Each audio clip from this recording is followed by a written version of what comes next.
En los primeros años del siglo XIX, una joven princesa crecía en un solitario palacio en el corazón de Londres.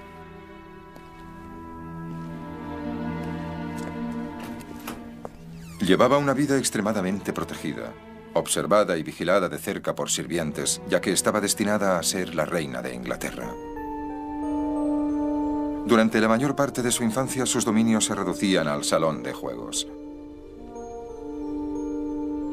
Pero más allá de sus paredes, se fraguaba un poder que cambiaría el mundo más rápida y dramáticamente que en cualquier momento de su historia. Y la convertiría a ella en la gobernante de más de un cuarto de su población. Esta es la historia de la niña que crecería para reinar en el mayor imperio de la historia del mundo. De las energías dinámicas que lo crearon y las oscuras fuerzas que amenazaron con destruirlo. Esta es la historia del imperio de la reina Victoria. El imperio británico, el imperio de la reina Victoria, motor de cambio.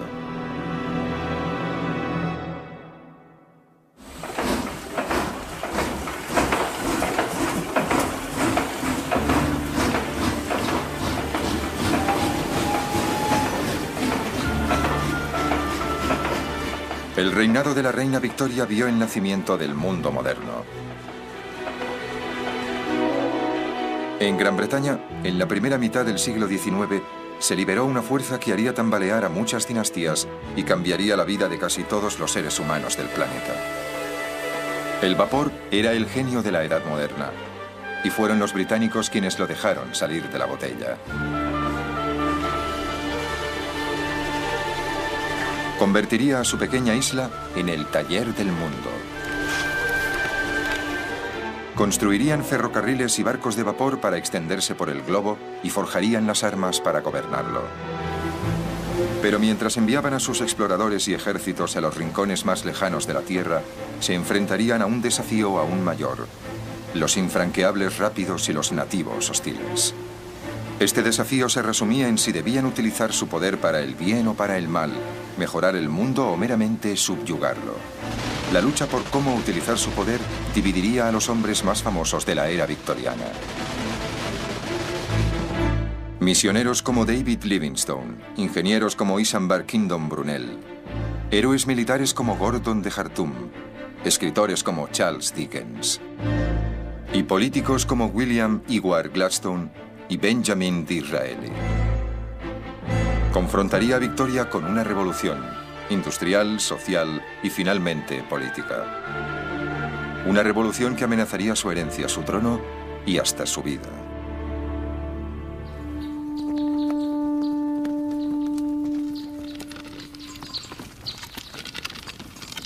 En 1819, el año en que nació Victoria, el mundo se asemejaba más al de griegos y romanos que al actual.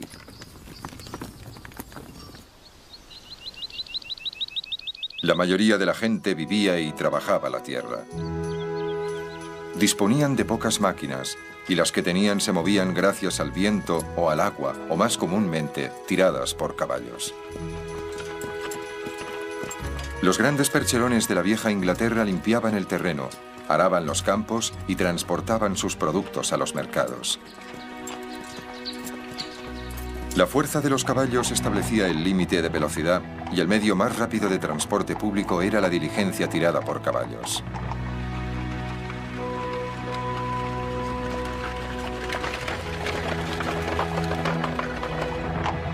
Estas pesadas diligencias se balanceaban y traqueteaban por los caminos de Gran Bretaña a solo 15 kilómetros por hora.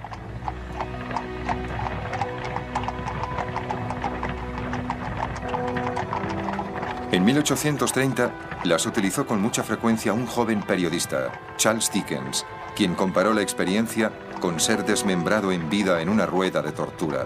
Ninguna forma de castigo, escribió, puede ser más eficaz. Pero todo esto estaba a punto de cambiar.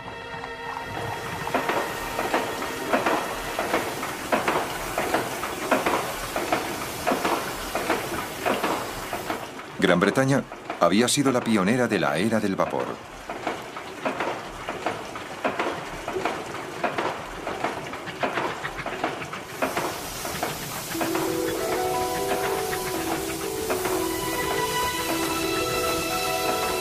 La primera locomotora de vapor proclamaría una revolución que le daría a Gran Bretaña una ventaja decisiva sobre sus rivales comerciales, pero que haría temblar hasta la médula su estabilidad social y política.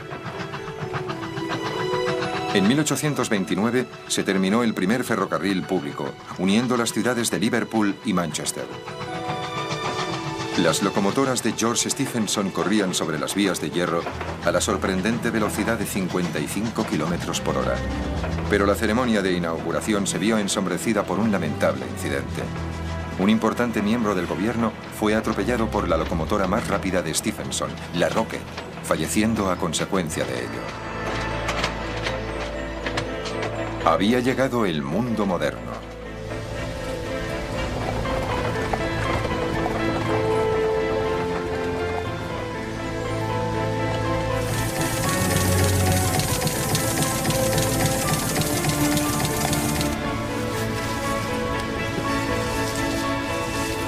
Las gigantescas máquinas movidas por el vapor estaban cambiando una forma de vida que había durado siglos.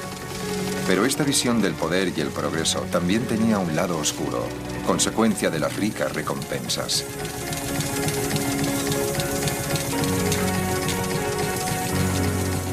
Los británicos de esa época eran maestros no solo en la producción industrial, sino también en los medios para distribuir por todo el mundo los productos que fabricaban. Estaban en la cima del mundo. Creo que eso les produjo la sensación de que habían alcanzado el fuego de Prometeo. Hacían cosas que nadie más podía hacer y podían hacer cualquier cosa. En la mitología griega, Prometeo le dio a la humanidad el regalo del fuego.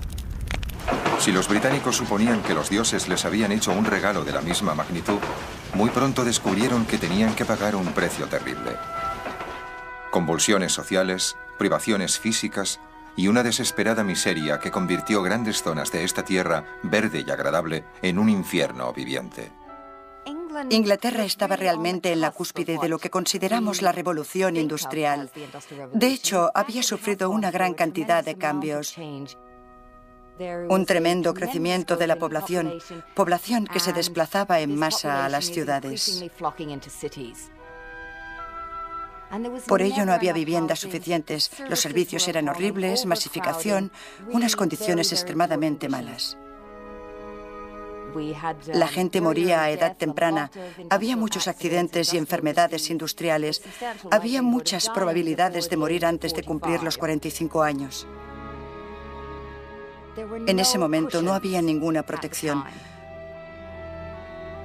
Nosotros hablamos del gran boom victoriano, pero fue la gran inseguridad victoriana.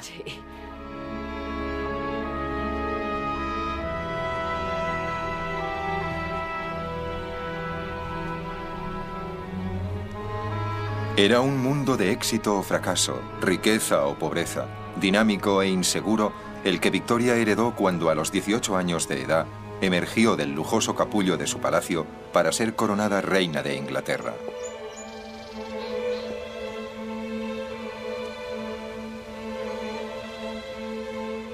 Con apenas 1,5 metros de estatura, tenía un gran entusiasmo por la vida y, al igual que su pueblo, era un amasijo de contradicciones.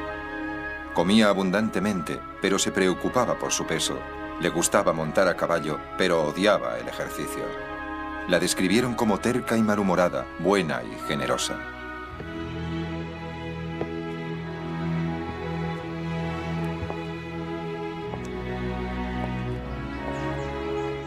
Los miembros de su gobierno se asombraban ante su dignidad y madurez. Pero le confió a su primer ministro que cuando paseaba por sus jardines sentía el irreprimible deseo de tumbarse sobre la hierba.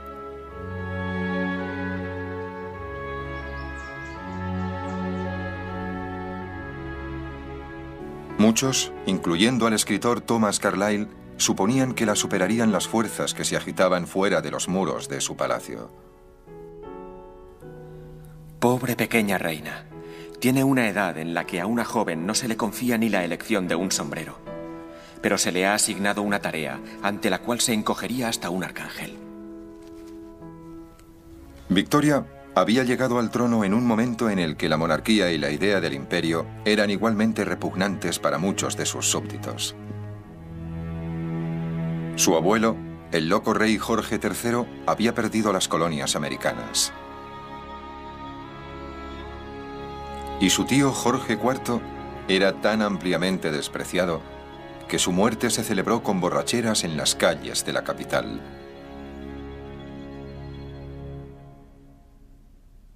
Victoria llegó al trono en un momento en el que el prestigio de la monarquía estaba cayendo. Sus dos tíos, Jorge IV y Guillermo IV, eran grandes bebedores y mujeriegos, y muy alejados, por así decirlo, de su pueblo. Creo que llegó al trono consciente de que debía intentar rescatar a la monarquía, convertirla en una monarquía cristiana. Ella era una mujer muy religiosa y se veía a sí misma como una gobernanta cristiana de un pueblo cristiano, como un benevolente señor rural consideraría a sus campesinos.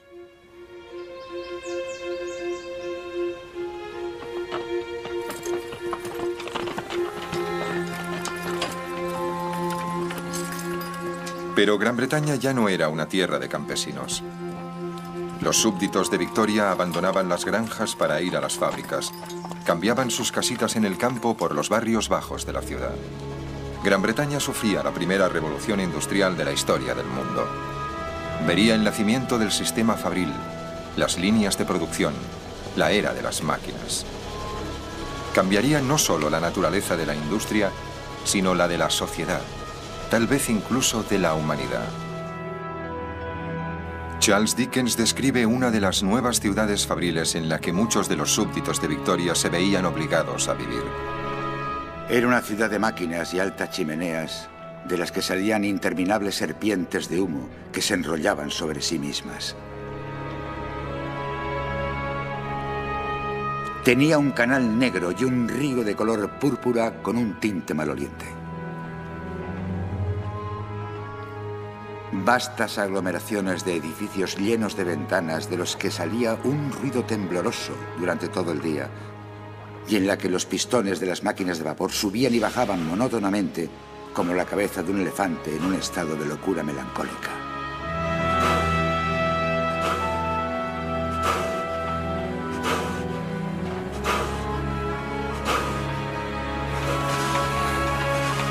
Este era un mundo muy alejado del de la joven reina, con sus palacios y sirvientes. ¿Qué podía ella saber de la gente que vivía en esas ciudades o de las máquinas que ahora regían su vida cotidiana? Todo se ponía en movimiento a las mismas horas, con los mismos sonidos, sobre los mismos pavimentos para hacer el mismo trabajo. Cada día era igual que el ayer y el mañana. Y cada año el equivalente del pasado y el siguiente.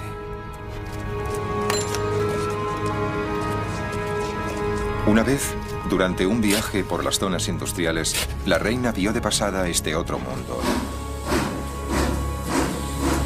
Sintió un gran desagrado y horror. Es otro mundo.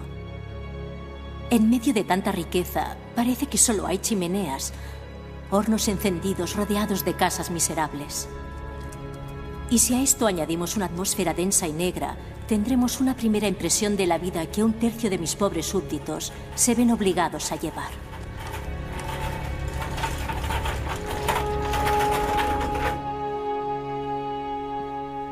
Puede que Victoria simpatizara con la situación de su pueblo, pero le faltaba la habilidad necesaria para evitar que su país se viera inmerso en una violenta revolución que muchos temían fuera inevitable. Sin embargo, pronto recibiría consejos de un tutor mucho más agradable de lo que podía haber imaginado.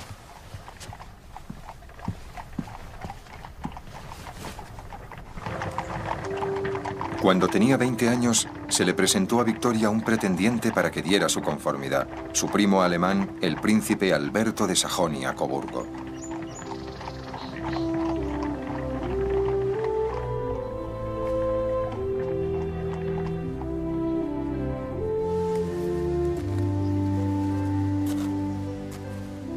Poco antes le había dicho a su primer ministro: Me asusta la idea de casarme. Estoy tan acostumbrada a hacer lo que me place que apostaría 10-1 a que no estaría de acuerdo con nadie.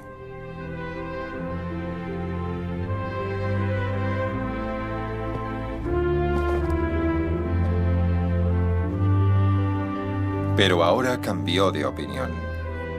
Al ver a Alberto, todo eso cambió. Es realmente encantador y exageradamente guapo. Con unos ojos azules preciosos, una nariz exquisita y una boca preciosa, con un bigote delicado. Un cuerpo maravilloso, hombros anchos y una cintura proporcionada.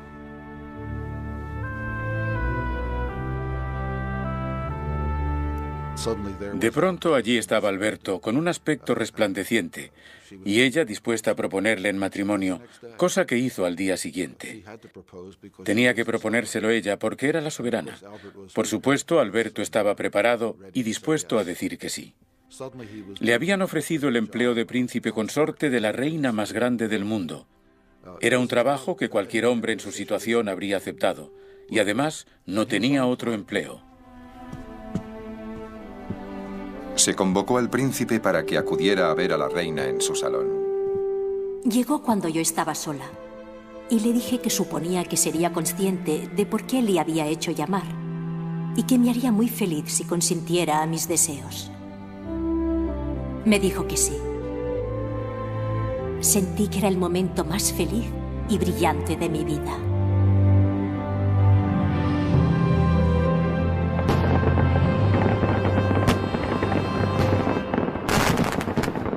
Cuatro meses después, el país celebraba el enlace real. Pero la fanfarria oficial enmascaró una clara falta de entusiasmo popular por la boda. Incluso mientras se vestía para la ceremonia, Victoria era consciente de que muchos de sus súbditos veían con consternación la elección de su esposo. Alberto era extranjero y pobre. El Parlamento reflejó el sentir popular. Se negaron a otorgarle a Alberto el título de rey. De hecho, se negaron a concederle ningún título. Durante la ceremonia, Victoria prometió honrar y obedecer a un marido que ahora, como súbdito leal, estaba obligado a honrarla y obedecerla. La esposa del embajador americano, una de las invitadas, comentó la ironía de un príncipe alemán pobre dotando a la reina con todos los bienes materiales.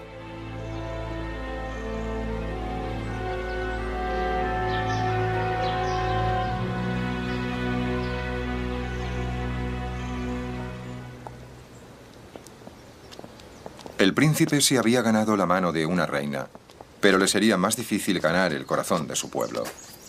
De momento, la pareja real tendría que conformarse con su mutuo amor. Victoria escribió en su diario el alivio que sintió cuando pudo escapar de los invitados a la recepción. Luego, mi querido Alberto me llevó abajo, donde nos despedimos de mamá y nos fuimos. Yo y Alberto solos.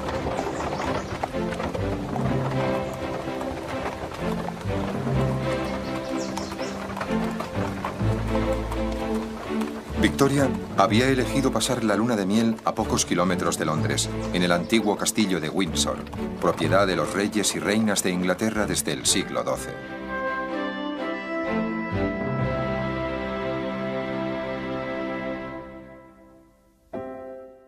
Según parece, la noche de bodas fue muy bien. A la mañana siguiente le dijo al primer ministro que habían pasado una noche maravillosa, que no había dormido mucho, y en su diario anotó que mi querido Alberto me ayudó a ponerme las medias por la mañana. Para consternación de Alberto, Victoria se negó a tomarse más de 4 días de descanso de los asuntos de gobierno. «Soy la reina de Inglaterra», como amablemente le regañó. Eso daba lugar a la cuestión de ¿qué era Alberto? Él sabía que tenía que encontrar alguna ocupación, aunque solo fuera para hacer más soportable su vida. ¿Qué otra cosa podía hacer aparte de asegurar la sucesión? Y tuvo que buscar otra tarea, es decir, algún trabajo viril y útil para la administración. Eso era algo difícil, porque Victoria no quería delegar. Ella quería reinar, quería gobernar, quería quedarse a solas con sus consejeros, dejando a Alberto a un lado. Lo único que tenía que hacer al principio era secar su firma. En palacio tenían mesas uno junto al otro, y su trabajo era secar las firmas.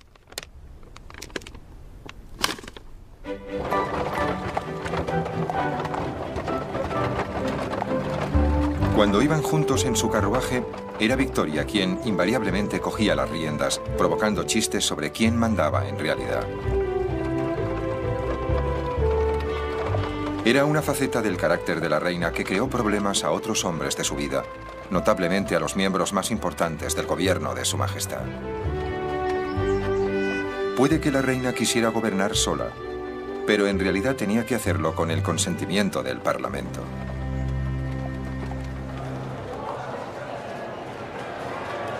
Los anteriores reyes y reinas de Inglaterra habían aceptado las reglas que les obligaban a elegir al gobierno de entre aquellos hombres que contaban con la mayoría en la Cámara de los Comunes. A Victoria esto le resultaba difícil. Era una joven testaruda que constantemente rechazaba los límites de su poder. Muy pronto sus ministros se dieron cuenta de que Alberto tenía más paciencia para los complejos asuntos de Estado y animaron a Victoria para que le permitiera quedarse en sus regulares encuentros. Pronto haría mucho más que secar la firma de la reina, cuando ésta se vio sorprendida por un acontecimiento que la distraería de los asuntos de gobierno. Cuando Victoria se quedó embarazada, empezó a sentir molestias, las normales asociadas con el embarazo, por lo que le dio a Alberto más tareas. Este empezó a escribir sus cartas, a reunirse con sus ministros, y Alberto se convirtió en efecto en un soberano asociado. El secretario jefe del gobierno comentó que a pesar de que Victoria ostentaba el título, Alberto realizaba los deberes y funciones de la soberana. A todos los efectos, era el rey. Alberto era un intelectual. Entendía las cosas con gran rapidez. Enseguida aprendió inglés. Leía mucho. Sabía todo lo que estaba ocurriendo. Leía todo el correo que llegaba en las cajas rojas del gabinete. Alberto estaba, de hecho, tomando el mando.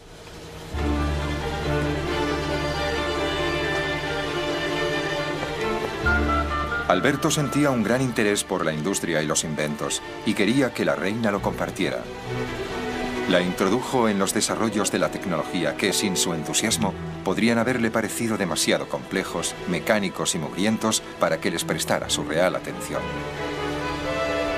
Intentó abrirle los ojos a las ideas y opiniones que estaban desarraigando la vieja Gran Bretaña. Ideas y opiniones que estaban a punto de conmocionar al mundo. Alberto consideraba que el mundo iba a cambiar tanto si les gustaba como si no, y quería que cambiara de forma que fuera útil para el pueblo. Quería que mejorara su nivel de vida. Quería que la riqueza estuviera mejor distribuida.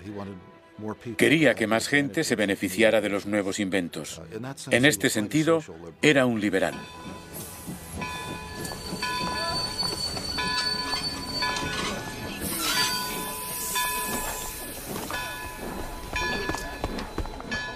En 1842, el príncipe realizó un viaje en uno de los nuevos ferrocarriles, The Great Western, que unía Londres con el puerto de Bristol, en la costa oeste de Inglaterra. Los 180 kilómetros de viaje, que habría tardado 15 horas en diligencia, el ferrocarril los recorrió en 3. Al final del trayecto le esperaba el hombre que lo había construido, un hombre cuyo nombre tenía un toque de grandeza que coincidía con la época que le había tocado vivir, Isambard Kingdom Brunel. Era el ingeniero más famoso del mundo y dedicó su vida a que este fuera un lugar más pequeño. Victoria había heredado un imperio que se extendía por todo el globo, pero sus diseminadas posesiones estaban separadas por miles de kilómetros de océano. En los días de los barcos de vela podían tardarse 3 meses en cruzar el Atlántico, 6 en llegar a India, incluso más para llegar a los dominios de la reina de Australia y Nueva Zelanda. Brunel dominaba la tecnología para unir estos elementos dispares y así conformar un imperio. Había concebido el SS Great Britain como el primer barco de vapor de hierro, con un tamaño que doblaba el de cualquier otro jamás construido.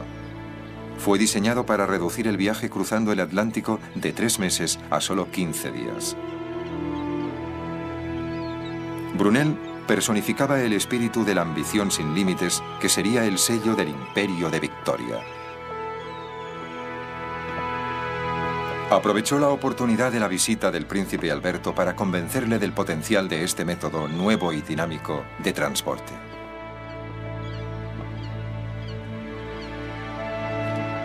Los barcos de vapor habían sido ridiculizados por sus críticos, quienes sostenían que necesitarían tanto carbón para sus máquinas que no quedaría espacio para ningún cargamento.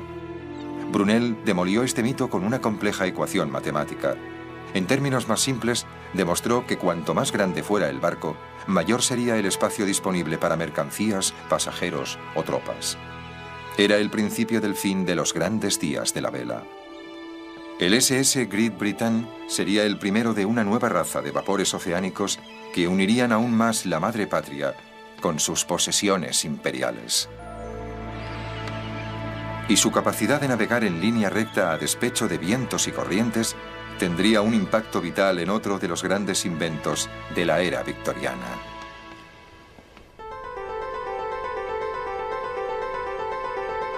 En 1837, inventores de ambos lados del Atlántico habían creado simultáneamente el telégrafo eléctrico.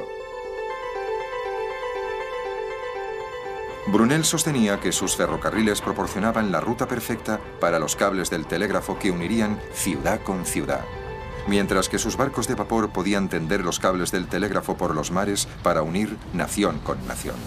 Brunel inspiró al joven príncipe con la visión del primer imperio moderno, un imperio basado no en la conquista, sino en el comercio y las comunicaciones. En 1845, Gran Bretaña era una superpotencia global. Tenía el monopolio de las últimas tecnologías basadas en el vapor. También poseía la mayor capacidad para fabricar y un gran superávit de capital. Si estos activos podían ser utilizados para conseguir los mejores resultados, los comerciantes británicos tenían que vender más barato, pero también comprar más barato. Y en 1840 era evidente que Gran Bretaña no podía producir el suficiente alimento para su pueblo, por lo que necesitaba comida barata. La visión de un imperio moderno y tecnológico se veía amenazada por la carencia de uno de los productos más básicos del mundo, grano. A pesar de los nuevos inventos, la agricultura británica no podía producir el suficiente pan para alimentar a los millones de personas que habían ido a las ciudades en busca de trabajo. Amenazaban con disturbios y rebeliones. América podía proporcionar grandes cantidades de grano, pero a ello se oponía el lobby más poderoso del Imperio de Victoria.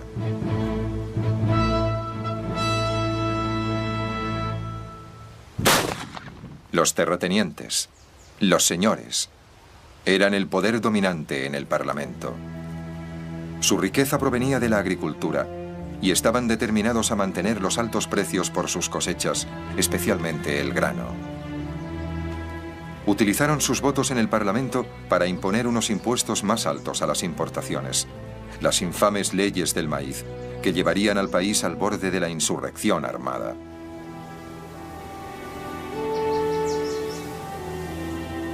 El príncipe Alberto advirtió a la reina del serio peligro de una guerra civil con los fabricantes, los hambrientos y los pobres, uniéndose contra los aristócratas.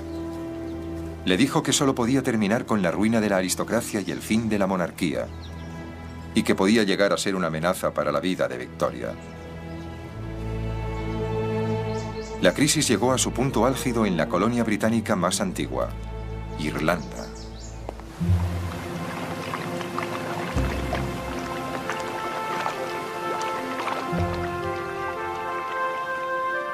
Durante el reinado de Victoria, toda Irlanda pertenecía a Gran Bretaña. La mayoría de las tierras eran propiedad de terratenientes ingleses que raramente visitaban sus fincas en Irlanda. Sus arrendatarios eran pobres agricultores irlandeses. La mayoría solo cultivaban patatas, que era todo lo que tenían para comer. Un viajero inglés escribió sobre las graves diferencias en bienestar económico. Los terratenientes son los primeros en recibir todo lo que da la tierra y los arrendatarios, por su trabajo, reciben pobreza y patatas.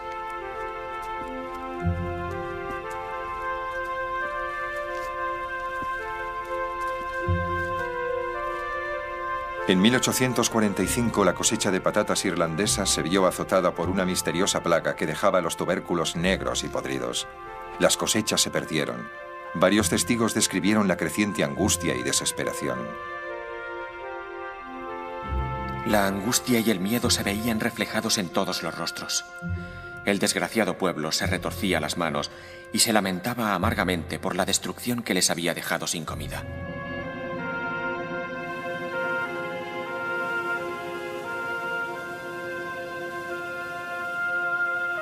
Durante un tiempo vivieron a base de ortigas y otras hierbas. Luego empezó la hambruna. Los magistrados ingleses entregaban sombríos informes. Entré en algunas de las casuchas. En la primera, 6 esqueletos hambrientos, aparentemente muertos, estaban amontonados en un rincón.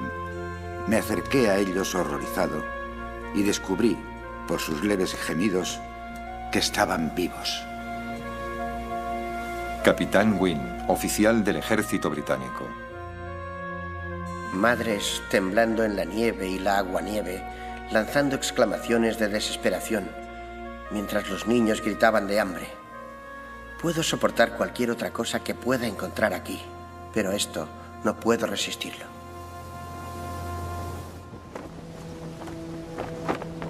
El gobierno ayudaba en forma de trabajo y alimento, pero no era suficiente.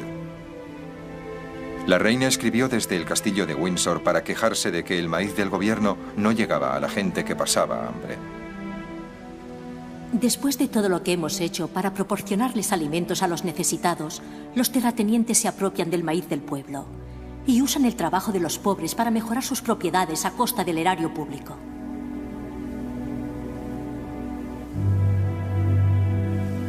Se horrorizó al saber que los muertos eran enterrados sin ataúd en fosas comunes. En 1846, una viajera americana fue en barca hasta las islas occidentales. No se veía nada con vida, excepto ocasionalmente algún perro. Dije sin pensar, ¿cómo es posible que los perros estén tan gordos y tengan el pelo tan lustroso cuando no hay comida para el pueblo? ¿Se lo digo?, preguntó el piloto.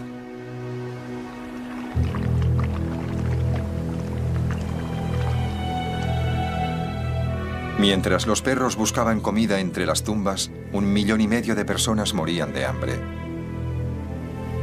Muchos arrendatarios que no podían pagar sus rentas fueron desahuciados por los terratenientes. 2 millones de irlandeses emigraron en viejos barcos plagados de enfermedades, conocidos como barcos ataúd. Los que sobrevivieron al viaje fueron llevados a los barrios bajos de Nueva York y Boston, Liverpool y Glasgow. Fue uno de los grandes desastres humanos de la historia.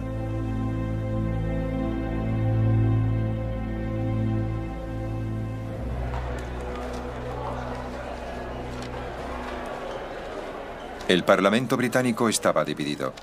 En un lado estaban los terratenientes, en el otro los librecambistas, que advirtieron que a menos que las leyes del maíz fueran revocadas, corrían el riesgo de una revolución violenta. Pero los terratenientes se enrocaron, liderados por un hombre que estaba destinado a convertirse en uno de los estadistas más sobresalientes de la época, Benjamin Disraeli. Disraeli era un inverosímil defensor de los intereses de la tierra. A pesar de que había sido bautizado, su familia era judía en un tiempo en el que los judíos no podían ocupar cargos públicos en Inglaterra. El joven Disraeli tenía el estilo elegante de un hombre de buena posición, pero solo en apariencia. No tenía dinero, ni tierras, ni amigos de buena posición. Bromeaba diciendo que había nacido en una biblioteca, y sin duda, su padre tenía una de las bibliotecas más importantes de Londres. A los 20 años de edad, Disraeli abandonó el ejercicio de la abogacía para escribir novelas románticas. Pero su objetivo al escribir era pagar las enormes deudas que había contraído jugando a la bolsa. Su verdadero interés estaba en la política.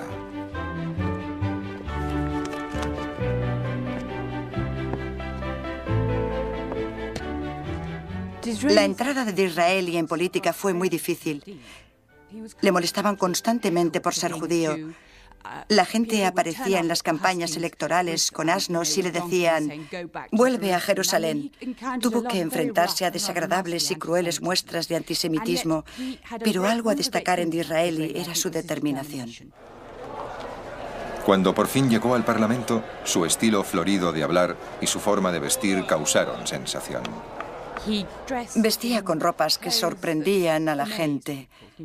Llevaba trajes llamativos, muchas joyas y cadenas en el chaleco, anillos por encima de los guantes y tenía el pelo muy rizado. Le gustaba sorprender a la gente. Y sin duda sorprendió a la Cámara de los Comunes. Su primer discurso fue acallado por un torrente de risas y abusos. Siéntate. Vamos. Me sentaré ahora, pero llegará el momento en que me oirán.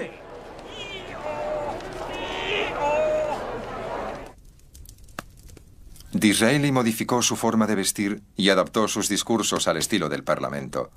Su momento llegaría con la batalla de las leyes del maíz.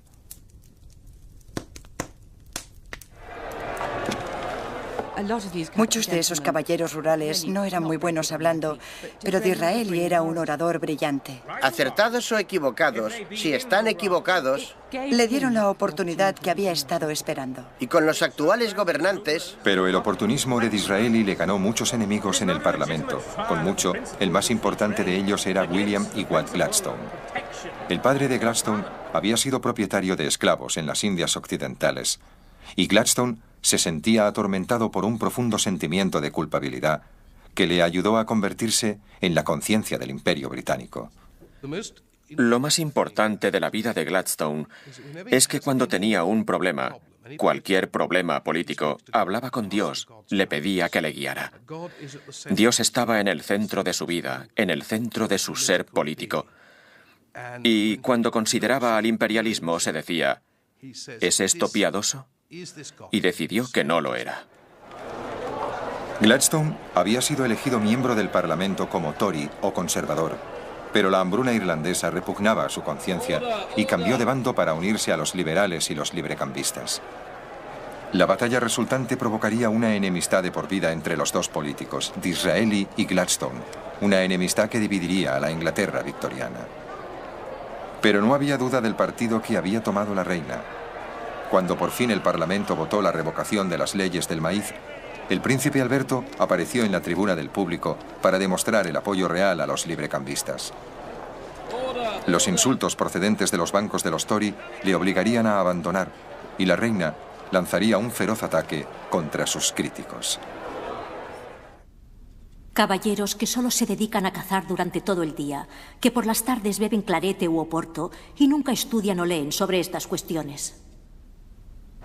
Con el tiempo, los librecambistas pudieron convencer al número suficiente de Tories para acabar con el poder de los terratenientes. Las leyes del maíz fueron revocadas y por fin Gran Bretaña abrió sus puertas a las cosechas de grano de América.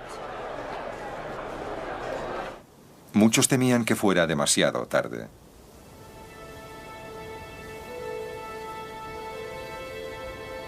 La tenaz resistencia de los terratenientes provocó la furia popular en pueblos y ciudades de Gran Bretaña, y en un momento muy peligroso para la familia real británica. 1848 sería el año de la Revolución.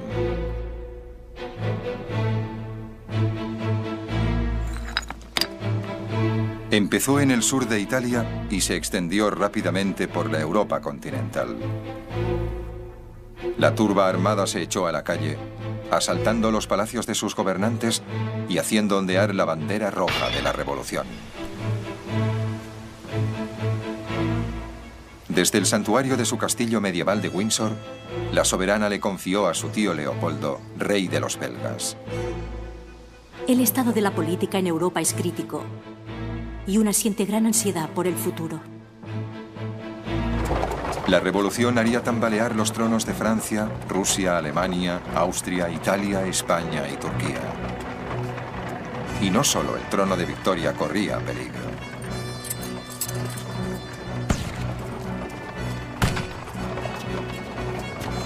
Los disparos fallaron, pero fue el primer atentado serio contra la vida de Victoria. Y no sería el último.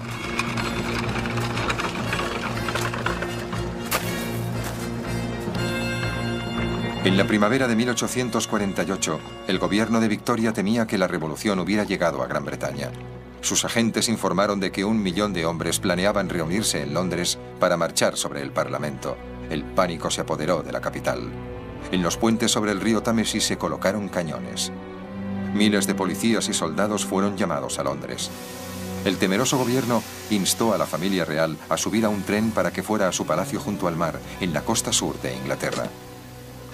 Alberto estaba muy asustado. Victoria estaba asustada, pero no quería irse. Creía que sería poco heroico abandonar. Pero parecía que pudiera estallar una auténtica revolución. Mientras la familia real iba en busca de refugio seguro, Londres se preparaba para resistir la invasión de 1 millón de hombres decididos a iniciar una revolución sangrienta. Pero en la mañana del 10 de abril solo aparecieron 30.000 manifestantes. Eran superados en número por 100 soldados y policías especiales. Al primer brote de violencia, los líderes de la protesta perdieron el valor.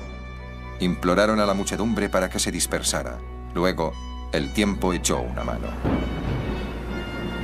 La amenazante revolución se ahogó en el violento estallido de la lluvia británica. Habían esperado reunir a cientos de miles de manifestantes para cruzar los puentes y marchar sobre el Parlamento para presentar su monstruosa petición. De hecho, aparecieron muy pocos. Fue una gran decepción. Los ingleses no son revolucionarios. Cuando las noticias llegaron a la reina en su refugio isleño, se regocijó. Gracias a Dios. La manifestación ha sido un completo fracaso. La lealtad del pueblo en general ha sido impresionante. Y su indignación ante el hecho de que su paz se viera en peligro por unos hombres sin sentido y despreciables, inmensa. Pero el príncipe Alberto tenía una opinión más realista de la situación. Se había evitado la revolución, pero la amenaza seguía siendo tan fuerte como siempre. Alberto creía que la única forma de preservar la monarquía era mejorar las condiciones de los pobres. El pueblo británico tenía que ser convencido de que el libre comercio traería consigo una nueva era de paz y prosperidad, no solo para los fabricantes, sino para toda la nación. El problema era cómo convencerles. A Alberto le agradaba la idea de servirse del comercio para liberalizar el mundo en general. Le gustaba la idea de que el comercio creara comunicaciones y una vida mejor para los pueblos de todo el mundo. El príncipe Alberto creía que el libre comercio no solo era una teoría económica, sino que era casi como una religión. El libre comercio proporcionaría felicidad universal en todo el mundo. En 1849, el príncipe Alberto se reunió con uno de los grandes profetas de esta nueva religión, Henry Cole, escritor, artista, arquitecto y uno de esos caballeros victorianos llenos de ideas que podrían cambiar el mundo. Le habló al príncipe de su audaz sueño. Construirían la Catedral del Libre Comercio, un gigantesco templo en el corazón de Londres para exponer el arte y la industria de todas las naciones. Cada país del mundo sería invitado a enviar a Londres sus creaciones más hermosas y útiles para unir el mundo en un sueño de paz universal por medio del comercio. El príncipe quedó extasiado. El príncipe Alberto era en muchos sentidos un idealista y esto serviría no solo para proyectar la majestuosidad de Gran Bretaña en todo el mundo, sino también para subrayar el hecho de que todos estaban relacionados. Victoria compartía el entusiasmo de Alberto y le nombró presidente de la Comisión Real para organizar lo que sería conocido como la Gran Exposición de Obras e Industria de todas las naciones. La primera feria comercial internacional. La reina ofreció uno de los parques reales, Hyde Park, en el centro de Londres para que se celebrara la exposición.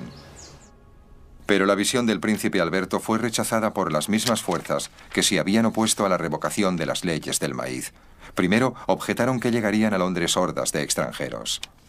Había una gran preocupación de que los extranjeros invadieran el país, xenofobia. Creo que era algo endémico de la época. Les preocupaban las enfermedades que podrían llevar a la ciudad.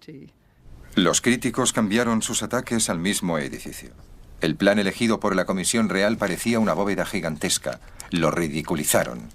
Pero cuando se supo que los árboles de una famosa avenida tendrían que ser talados para levantar el edificio, las risas se convirtieron en ira. Salvad los árboles se convirtió en un eslogan popular de los críticos de Alberto, tanto en la prensa como en el Parlamento.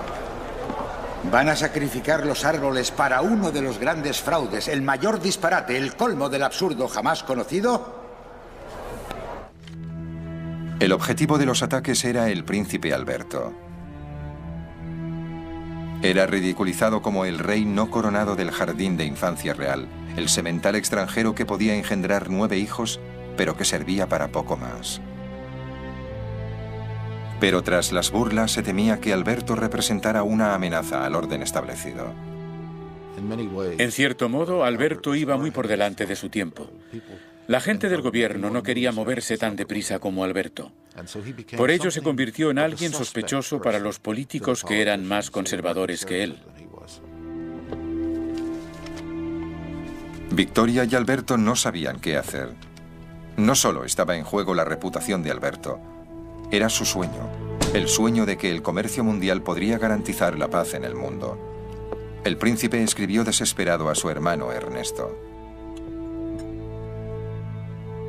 Probablemente seremos derrotados y tendremos que olvidarnos de la exposición. Verás, nuestra vida no es un lecho de rosas. Luego, con el proyecto al borde del fracaso, llegó ayuda de una fuente inesperada.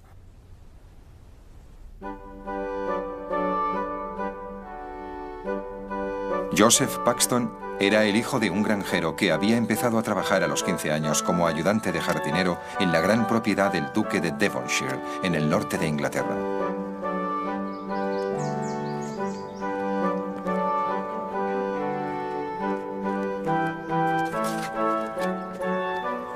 Pero al igual que Brunel, Cole y otros muchos victorianos, Paxton creía en sí mismo. Y tenía una gran imaginación que veía más allá de los límites de las plantaciones del duque. Sus ideas para mejorarlas llamaron la atención de su noble patrono. Fue ascendiendo rápidamente. A los 40 años dirigía la hacienda del duque y era un hombre independiente adinerado con inversiones en puentes, ferrocarriles y fábricas de gas. Incluso fundó un periódico con Charles Dickens como su director. Paxton era el típico empresario victoriano que parecía sobresalir en todo.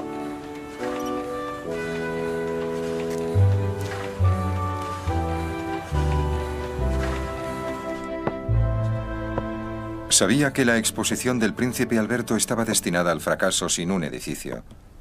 Así que empezó a diseñar uno. Hizo un bosquejo preliminar en papel secante durante una reunión de directivos de una de sus compañías de ferrocarriles. Era un gigantesco invernadero. El príncipe Alberto y su equipo estaban encantados. Un edificio a base de cristal podía ser levantado rápidamente y ya no sería necesario talar los árboles de Hyde Park. Los críticos fueron silenciados de un plumazo.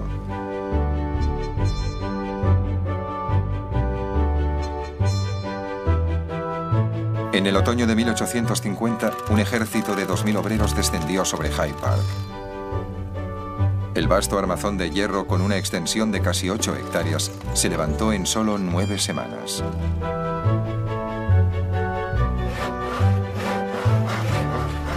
A la semana siguiente, 80 vidrieros acoplaron 18.000 paneles de cristal. Los críticos rezaban para que cayera una violenta granizada, pero esperaron en vano.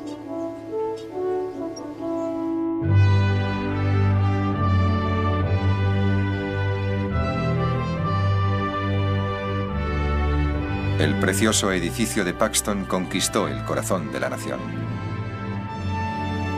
Fue inaugurado por la reina y el príncipe Alberto el 1 de mayo de 1851 e inmediatamente fue conocido como el Palacio de Cristal, Crystal Palace. Por lo que respecta al público, era arquitectónicamente mágico. Era un edificio maravilloso. No se parecía en nada a lo que habían visto antes. Eso, en sí mismo, creo yo, marcó un glorioso principio. Por primera vez, los victorianos vieron su valiente nuevo mundo en una exposición, con todas sus novedades e invenciones. Estaban encantados.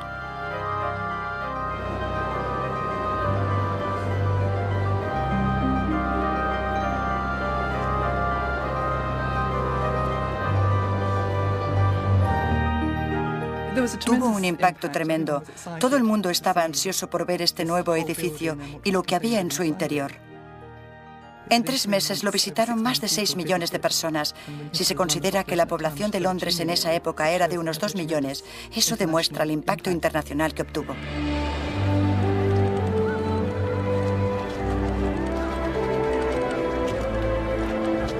Pero fueron los logros de la industria británica los que sorprendieron a la muchedumbre que acudía al Palacio de Cristal. La gran exposición era un despliegue británico.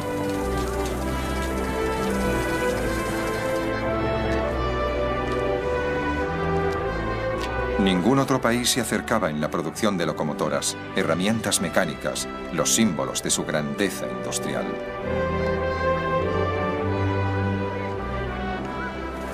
Al entrar, se veían todos esos maravillosos artilugios, todos esos inventos, todas esas muestras del ingenio y la energía británica. Era un anuncio al mundo que decía: esta es la nación más progresista del mundo. Mirad lo que ha producido. ¿No os parece maravilloso? El Palacio de Cristal consiguió todo lo que había esperado el príncipe Alberto y mucho más. Convenció a millones de ciudadanos normales y corrientes de que la nueva tecnología podría proporcionar un futuro dorado, no solo para los ricos y privilegiados, sino para todos. Provocó un intenso fervor patriótico y orgullo de la monarquía, pero también sentimientos de supremacía nacional. La creciente convicción de que con tales motores de poder, los británicos podían conquistar el mundo.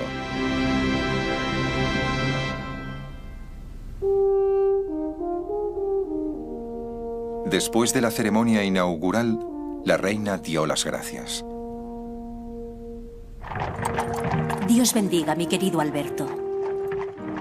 Dios bendiga a mi querido país, que ha demostrado ser tan noble. Han inmortalizado el nombre de Alberto. El príncipe, más moderado, comentó que los acontecimientos del día habían sido muy satisfactorios.